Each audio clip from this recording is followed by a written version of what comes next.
الشيطان الرجيم بسم الله الرحمن الرحيم الحمد لله رب العالمين والصلاة والسلام على رسوله الكريم وعلى آله الطيبين الطاهرين الذين أذهب الله عنهم الرجس وطهرهم تطهيرا.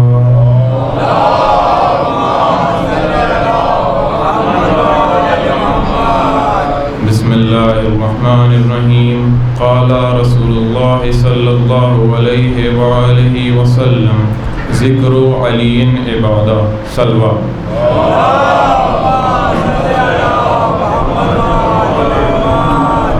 پیغمبر نے فرمایا کہ اپنی مجلسوں کو ذکر علی سے زینت دو، کیونکہ علی کا ذکر میرا ذکر اور میرا ذکر خدا کا ذکر، اور بے شک ذکر خدا عبادت ہے.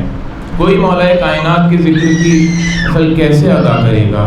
اگر سارے درخت قلم بن جائیں، سارے سمندر سیاہی بن جائیں اور سارے انسان و جنات مل کے لکھنے بیٹھیں، پھر بھی علی کے فضائل نہیں لکھ سکتے. کون علی؟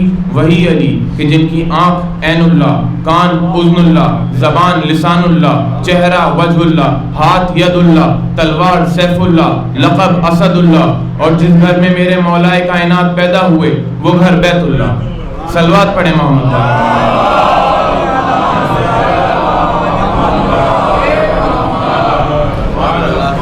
ایک بار کا واقعہ ہے، مولا کائنات کے ساتھ حضرت جناب سلمان فارسی جا رہے تھے. جناب سلمان فارسی نے کہا کہ اے مولا، جو واقعہ ہے حضرت ابراہیم کا کہ انہوں نے 4 پرندوں کو اپنی طرف بلایا، ان کو ذبح کیا، ان کا قیمہ کر دیا، اور پھر خدا بندہ کی طرف سے انہوں نے ان کو آواز دی اور وہ پھر زندہ ہو گئے، تو یہ میری کچھ سمجھ میں نہیں آتا.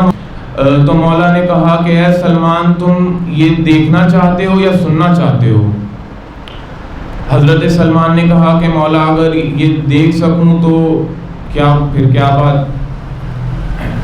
مولا نے کہا کہ جاؤ، وہ جو غول اڑ رہا ہے چڑیوں کا، اس میں سے جا کے ایک پرندے کو آواز دو کہ تمہیں مولا کائنات نے طلب کیا ہے. حضرت سلمان گئے، انہوں نے پرندے کو بلایا، پرندہ آیا. امام نے فرمایا کہ اے سلمان، اس پرندے کو ذبح کر دو. حضرت سلمان نے اس پرندے کو ذبح کیا. امام نے پھر کہا کہ اے سلمان، اب اس کو آواز دو کہ تمہیں تمہارے امام نے طلب کیا ہے. پرندے میں پھر جان آئی اور وہ اڑتا ہوا پھر امام کے پاس گیا. امام نے کہا کہ اے سلمان، اس کو پھر ذبح کرو. حضرت سلمان نے امام کے حکم سے اس کو پھر ذبح کیا. پھر بلایا کہ تمہیں امام نے بلایا ہے. وہ پرندہ اڑتا ہوا مولا کے پاس گیا. امام نے کہا کہ پھر ذبح کرو. حضرت سلمان نے پھر ذبح کیا. وہ پرندہ اڑتا ہوا پھر امام کے پاس گیا. یہی بار بار امام کے کہنے سے وہ پرندہ آتا گیا. حضرت سلمان ذبح کرتے گئے، وہ پرندہ اڑتا ہوا آتا گیا. یہی واقعہ 70 مرتبہ ہوا. حضرت سلمان نے اس پرندے سے پوچھا کہ اے پرندے، تجھے مولا بلاتے ہیں، تجھے میں ذبح کرتا ہوں، تیری رگے گردن پہ چھری چلتی ہے، خون بہتا ہے، رگ کٹتی ہے، تجھے بار بار بلاتے ہیں، تجھے درد نہیں ہوتا؟ پرندے نے کہا کہ اے سلمان، درد تو ہوتا ہے، لیکن تم یہ دیکھ رہے ہو کہ درد ہو رہا ہے کہ نہیں ہو رہا؟ میں دیکھ رہا ہوں کہ بلا کون رہا ہے. مولا کائنات مجھے بلا رہے ہیں. صلوات پڑھیں محمد والے محمد.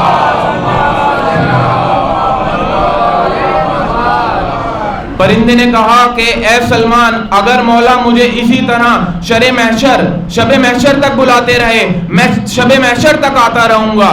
یہ ہے پرندہ اتنی چھوٹی سی چیز، لیکن ہمیں کتنی بڑی بات بتا گیا کہ اے لوگو، امام بلاتے ہیں تو یہ مت دیکھو کہ تمہیں کتنی پریشانی ہو رہی ہے. تمہاری اولاد قربان ہوتی ہے تو اولاد کو قربان کر دو، اپنی قربانی دینی پڑتی ہے، مال کی قربانی دینی پڑتی ہے، لیکن اگر امام بلاتے ہیں تو ایک آواز پر پہنچو. صلوات پڑھیں محمد والے محمد. میرے مولا کی پوری زندگی کا خلاصہ یہ ہے کہ پیدا بھی ہوئے خدا کے گھر میں اور شہادت بھی پائی خدا کے گھر میں. ایک تو یہ علی تھے اور ایک علی تھے کربلا میں 6 مہینے کے کہ جنہوں نے امام حسین کی استغاثہ پہ اپنے آپ کو جھولے سے گرا دیا, اپنے گہوارے سے گرا دیا. امام حسین خیمے میں پہنچے اور حضرت علی اصغر کو اٹھایا. اس حضرت علی اصغر کو میدان میں لے کر گئے, کہا اے فوج اشقیاء, اگر تمہاری نگاہ میں گنہگار ہوں تو اس 6 مہینے کے بچے نے تمہارا کیا بگاڑا ہے؟ اس 6 مہینے کے بچے نے تمہارا کیا بگاڑا ہے؟ اس کی ماں کا دودھ خشک ہو گیا ہے, اس نے 3 دن سے نہ کچھ کھایا ہے نہ پیا ہے. لیکن فوج اشقیاء پر کوئی اثر نہ ہوا. امام نے کہا اچھا اگر تمہیں لگتا ہے کہ اس بچے کے بہانے میں پانی پی لوں گا تو لو, میں اس کو جلتی ریتی پر رکھ دیتا ہوں, تم خود آکو, تم میں سے ایک اگر کوئی صاحب اولاد ہے اس کو آ کے پانی پلا دو. امام نے دیکھا کہ فوجی اشقیاء منہ موڑ کر رونے لگے. کہا ہاں اس بچے کی کیا خطا ہے, اس کو ہم فوراً پانی پلائیں گے. عمر سعد نے یہ دیکھا تو ہرملہ کو طلب کیا, کہا اے ہرملہ حسین کے قلام کو قطع کر دو. ہرملہ نے 3 بھال کا تیر کمان میں لگایا اور چلایا, لیکن دیکھا کہ تیر کا نشانہ چوک گیا. عمر سعد نے کہا کہ اے ہرملہ تو اتنا جانا مانا تیر انداز ہے, تیرا تیر کیسے چوک گیا؟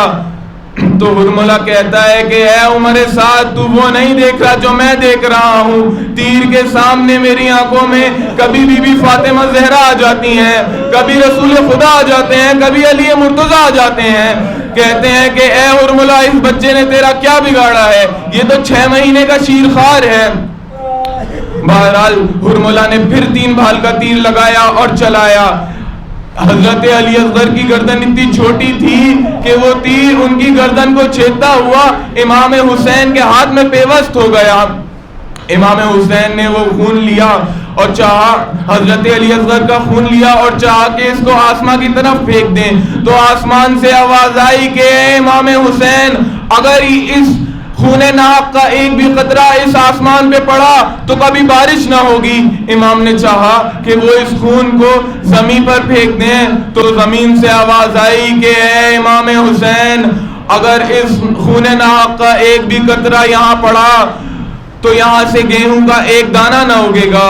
امام حسین نے وہ خون اپنے منہ پر مل لیا اور کہا شب محشر میں نانا کو یہی منہ دکھاؤں گا.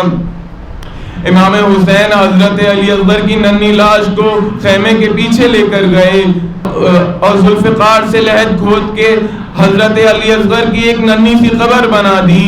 شاعر نے کہا کہ ننھی سی لحد کھود کے اصغر کو گاڑ کے, شبیر اٹھ کھڑے ہوئے دامن کو جھاڑ کے, پانی نہ تھا کہ شہ جھڑکتے مزار پہ, آنسو ٹپک پڑے لہد شیر خار پہ.